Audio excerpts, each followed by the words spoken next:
pagbaliktad ng mga kabayo, kasama na dito ang mga nilalang nalulan nila dahil sa pag-araro ng tatlo ng mga kalaban sa hukbo ng mga barbarong mga nilalang. Samantala, mula naman sa malawak na tubuhan ay nagawang sumuni ni Ginoong Pipito ang mga kakaibang lipad na insekto sa lugar.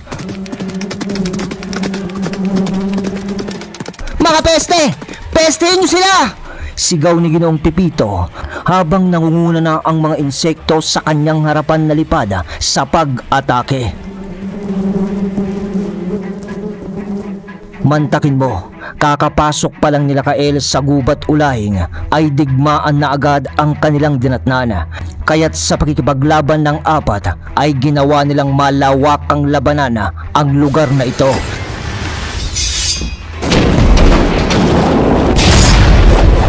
Sa bawat pagkumpas ni Kael noon ng kanyang espada ay maramihang bumabaliktad ang mga kalaban. Animoy isa itong makalumang kaganapan ng digmaan noong unang panahon. Yun nga lang ay may mga gamit ang mga itong tangan na mga kapangyarihan. At sa pagsugod nga nila sa pagsakop ng mga insekto ni Ginoong Pipito sa labanan, pinapasok ng mga ito ang mga armor o baluti ng mga kalaban. Dahil dito ay agad naman na parang inuupod ng mga insekto ni Ginoong Pipito ang pisikal na katawan ng mga yon. Mabilis na naglalaglagan na lamang ang mga baluti ng mga kalaban nila sa lupa na wala ng laman na katawan. Samantala ay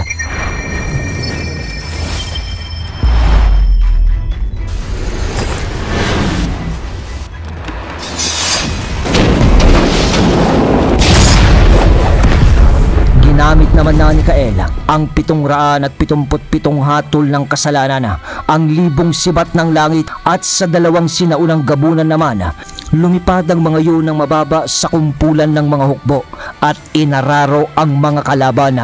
Nagsisitalsikan noon ang hukbo ng mga kabayo dahil sa maraming solidong atake ng apat ang grupo ni Kael. Pero habang nagaganap iyon ay bigla na lamang tumunog ang isang parang sinyal ng isang turotot. Pagkatapos nun ay natigilan ng mga nakakabayo na mga barbaro at wala nang sali-salita o mga tunog o sigaw na marinig sa mga yon, ay mabilis na kumilos ang iba dito na para bang umaatras na sa nangyayaring labanan.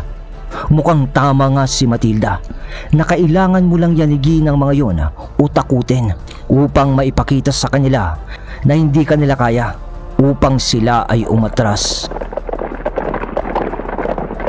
Nang makita naman ng apat na paatras na ang mga kalaban ay hindi na nila ito hinabol dahil hindi nga nila dapat sayangin ng kanilang oras o enerhiya sa mga yun at dapat nilang ituon ang kanilang pansin sa pagkuha ng hiyas ng ulahing at sa pag-atras nga ng hukbo ng mga barbarong nakakabayo. Pinanood lamang yun ng apat at kumalma na, at habang pinapanood nila ang paglayo ng mga ito ay natanaw pa noon ng apat si Lucero, Kael, Yamada at Pipito na tuktok ng daan kung saan sila nanggaling. Mas mataas kasi ang elevation ng lupa doon sa may bandang ilog dahil sa doon nga yung parang irigasyon. At sa tuktok noon ay nakita nila ang isang lalang na nakakabayo din na may hawak ng malaking espada. Tapos sa magkabila ang gilid nito ay ang halos kaparehas din ito na ang isa doon ay may hawak na isang malaking sungay na parang isinadya para maging isang turotot. At sa pagtipon nga ng mga hukbo ng palinyas tuktok ng daan habang umaanod pa rin ang itim na tubig sa ilog ay parang nakatingin pa rin ang pinuno ng hukbo ng mga yon kina Kael mula sa malayo, yung isang nasa tuktok ng daan. Hanggang sa mga ilang sandali ay itinaas na nito ang kanyang espada kasabay ng tuluyan na nilang pag-alis sa kabila ng itim na ilog.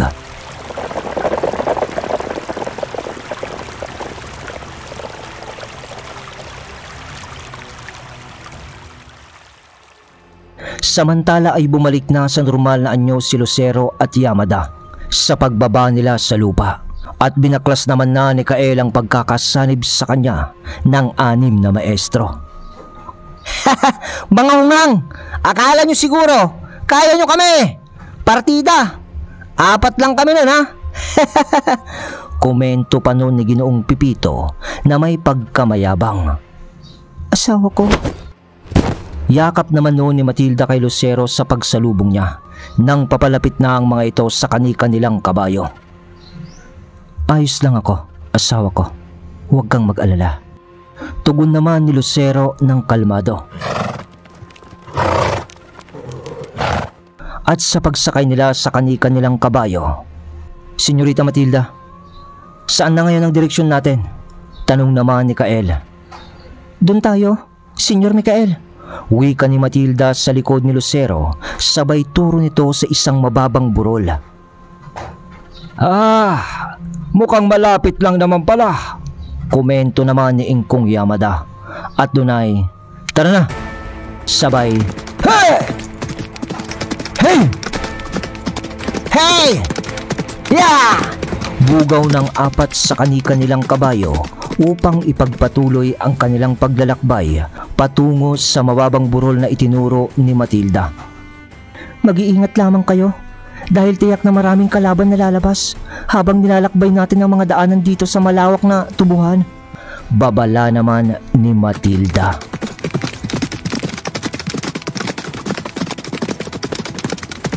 Tumangulang naman noon ang 3 sa babalang sinabi ng misis ni Lucero at nagpatuloy lamang sila sa pagpapatakbo ng kanilang mga kabayo. Habang ang esensya naman ng lugar ay para bang nag-aagaw ang dilim at liwanag. Yung tipong parang uulan, pero hindi naman.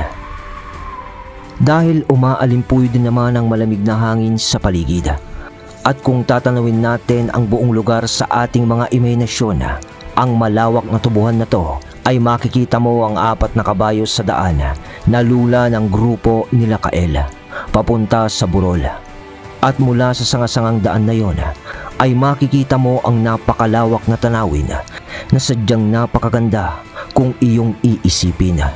Ngunit sa kabila ng ganda ng lugar ay hindi mo aakalain na hindi na ito ang mundong iyong ginagalawan.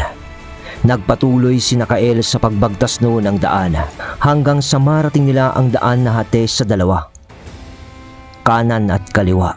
At sinabi naman noon ni Matilda na kahit nakikita mong ang direksyon ng kanan ay ang siyang papunta sa burol, ay hindi raw iyon ang tamang daan. At yung malayo sa burol na kaliwa ang tama. Kaya naman ay binagtas nila noon ang kaliwang daan. Ngunit para talagang sadyang napakahiwaga ng lugar na iyon. Sapagkat napansin noon ni Lucero at Kael na kakaiba na ang nangyayari sa kanilang dinaraanan. Para ba kasing sumisikip na ang binabagtas nilang daanan. At yung magkabila ang bahagi ng tubuhan o yung mga tubo ay unti-unting pumapagitna na sa daanan. Kaya't sa mga ilang sandali pa ng kanilang pagpapatakbo ng kanilang mga kabayo ay naging iisang linya na nga lang sila. At ang mga dahon ng tubo sa daan ay halos dumadampi na sa kanilang mga balat. Asawa ko, anong nangyayari? Tanong noon ni Lucero sa asawa nito. Ganito ang lugar na to, asawa ko. Maraming magaganap na hindi mo inaasahan. Maski ako ay hindi ko rin alam kung bakit ganito ang nangyayari ngayon. Tugon naman ni Matilda habang nakayakap sa asawa nito mula sa likod. Nang sige lang sila noon sa pagpapatakbo ng magkakasunod. Habang singlaki na lang ng tambak o pilapil ang kanilang dinadaanan. Aray! Angat eh! Wika pa noon ni Ginoong Pipito dahil sa pagdaan nga nila ay halos humiwa na ang mga dahon ng tubo sa mga braso nila dahil sa pagdampi nito sa kanilang mga braso. Ngunit tumagal pa ang mga ilang minutong ganun na ganun ang nagaganap. Hanggang sa kusa ng kumukurba-kurba ang daan na parang yung daan na ang pumipili ng direksyon nila na tutunguhin. Hey! Hey! Yeah! Patakbo pa rin nila hanggang sa lumabas na sila sa isang papabilog na bakanting lote. Wala nang tanim na tubo sa pababilog na lugar na yun. Ngunit yun nga lang, sa bakanting lote ay napapalibutan din lang ito ng matatayog na tubo na para bang isa yung kulungan na ang rehas ay ang mga ikta-iktaryang tubo na nakapalibot dito. Tahimik na noon ang lugar. Senyor Kael, paano na?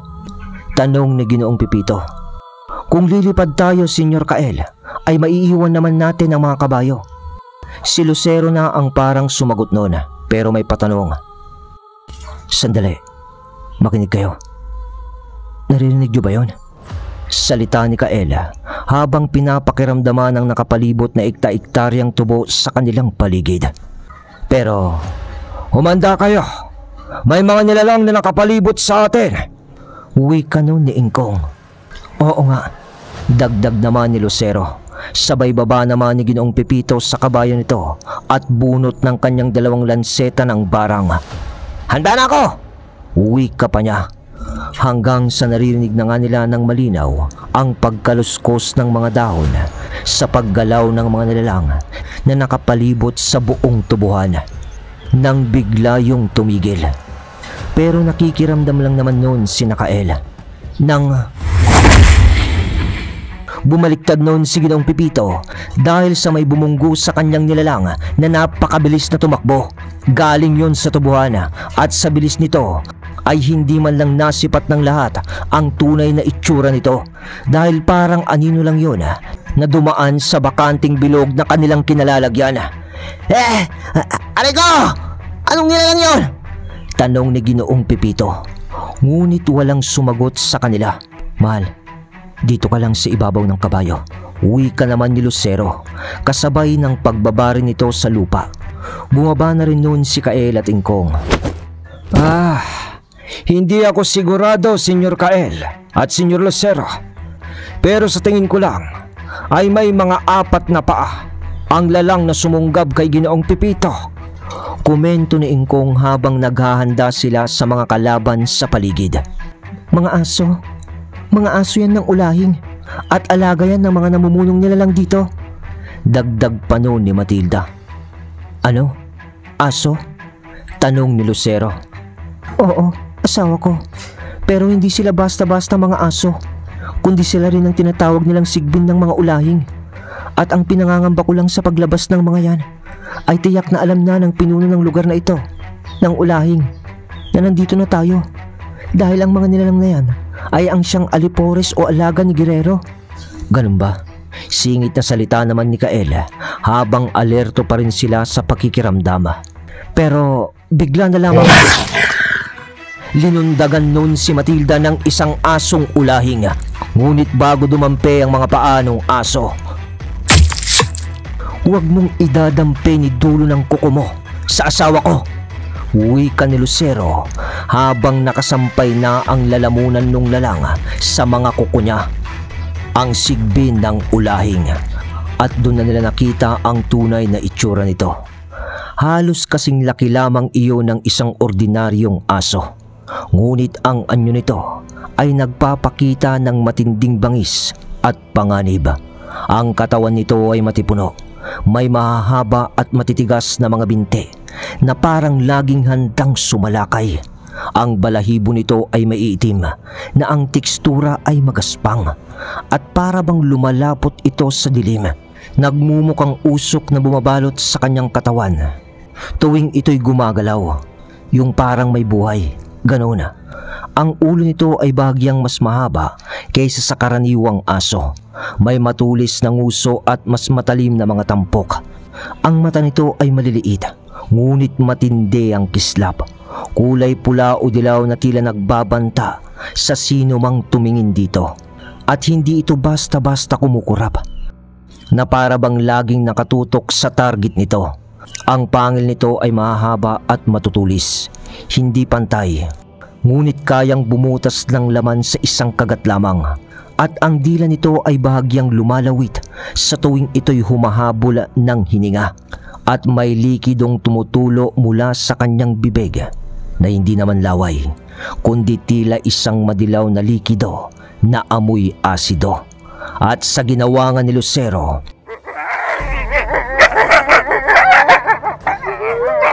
umatungal ang ibang nilalang na nakatago sa tubuhan.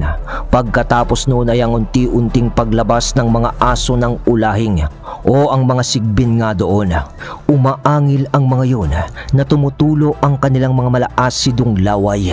Napapalibutan na sila ng mga ito at sa isang iglap ay umatake na nga ang mga yun ng sabay-sabay. Hinugot lang naman noon ni Kael ang kanyang punyal na pangil ng kidlat sa may mabilis na baon niya sa tagilirang leeg ng aso na unang sumunggab sa kanya. Hiwa naman ni Ginoong Pipito ng kanyang kambal na lanseta ng barang sa mga animal na sumusugod sa kanila. Samantalang si Senyor Lucero naman ay hindi na lumayo pa sa kinalalagyan ng kanyang asawa at ginamit na lang ito ang lakas ng gabunan sabay labas lang ng kanyang malapunyal na mga kuko. Ipinagtanggol lang niya ang kanyang asawa at sarili sa mga sigbin ng ulahing na aatake sa kanila. Talsik ng aso kasama ng talsik din ng dugo ng mga yun sa brutal na pagsalubong dito ni Senyor Lucero. Ang pangil naman ng kanluran ay minano-mano lang na pinagsisisipa ang mga lalang na ito. At datapwat man na mabibilis ang mga asong yun, ay aso pa rin lang naman sila. Kaya mas nakakahigit pa rin ang kahusayan at lakas ng grupo ni Mikael Dalagit. Kaya naman talsik ng isa sigbin sa sipa ni Ingkong. Nagpatuloy na ganun ang nangyayari sa mga ilang minuto hanggang sa umilag kayo! Wika noon ni Ingkong. Dahil parang nakita nito ang paghahati ng malawak na tubuhan dahil sa pagdaan ng mabilis ng isang talim ng hangin sa di kalayuan. Nanalunnon si Ingkong upang saluhin at salubungin ang matalim na hangin na parang pupukol sa kanilang kinalalagyan at sa ilang segundo nga malakas na pagbuga ng hangin na parang sumabog sa kanilang kinalalagyan. Tumumba pa nga nun pati ang mga kabayo sa lakas ng impact ng pagsalubong ni Ingkong sa hangin na yon. Nanalsik noon pati ang mga sigbin ng ulahing. Mabilisang nagpalit naman noon si Lucero ng kanyang anyo at mabilisang hinabol din si Matilda dahil nanalsik din ito. Nang mahabol yun ni Lucero ay mabilisan niya itong tinalon sa ere. Samantalang si Ginoong Pipito ay nanalsik sa di kalayuan sa tubuhan. Si Mikael naman noon ay nanatiling nakatayo habang inuusalang bakod ng Arkanghel. Naramdaman kasi ni Kael na ang hangin din na yun ay kalakip ng puwersa ng Irahel. Kaya naman hindi tatalab sa kanya yun hanggat nasa kanya ang karunungan ng puting libro. At nang humupa na nga ang pagsabog ng hangin sa tubuhan, unang nakita ni Kael yung matanda o si Ingkong nga na siyang sumalo sa talim ng hangin. At hindi man lang yun nagalusan dahil sa nakapagpalit na rin pala ito ng anyo bilang sinaunang gabunan bago niya salubungin ang hangin. Maya-maya pa ay bumalik na rin si Lucero. Buhat-buhat ang asawa nito kasabay ng "Walang ya! Ano yon?" Sigaw naman ni Ginoong Pipito na nooy kakabangon lang at naglalakad na papalapit sa mga kasama nito. "Sabihin mo sa akin, Senyorita Matilda, yun na ba? Yun na ba si Guerrero?" Wika ni Ingkong habang nakatingin na ang lahat sa di kalayuan. Dahil sa dulo ng dinaanan ng talim na hangin na yon, yung nahawi na mga tubo ay nandoon ang isang lalaki na nakahawak ng espada na nakasakay sa isang kabayong itim. Ngunit wala yung helmet o baluti na sa kanyang ulo. Mahaba ang buhok to na maitim at nakatingin yon sa kanila. At sa pagbabangan si Senyorita Matilda sa bisig ni Lucero ay, "Oo, siya nga yan. Siya si Guerrero." Pagkumpirma ni Matilda. Ngunit pagkabigkas ng gano'n ni Matilda ay biglang nagdilim naman ang kalangitan. Kumulog kumidlat. Kasabay ng pagtitipon naman ng maiitim na ulap o usok dito. Dahil doon ay biglang kinutuban na si Kael at Lucero. Ramdam na nila noon na magpapakita si Gregorio sa likod ng maiitim na ulap sa kalangitan ng ulahing. Kaya naman, Senyor Lucero, Ingkong! Wika ni Kael habang patakbo na ito papunta sa kinalalagyan naman ni Guerrero. Nanakbo rin ng mabilis noon ng dalawa, si Lucero at Ingkong, upang suportahan si Kael sa anumang kaganapan na mangyayari pa.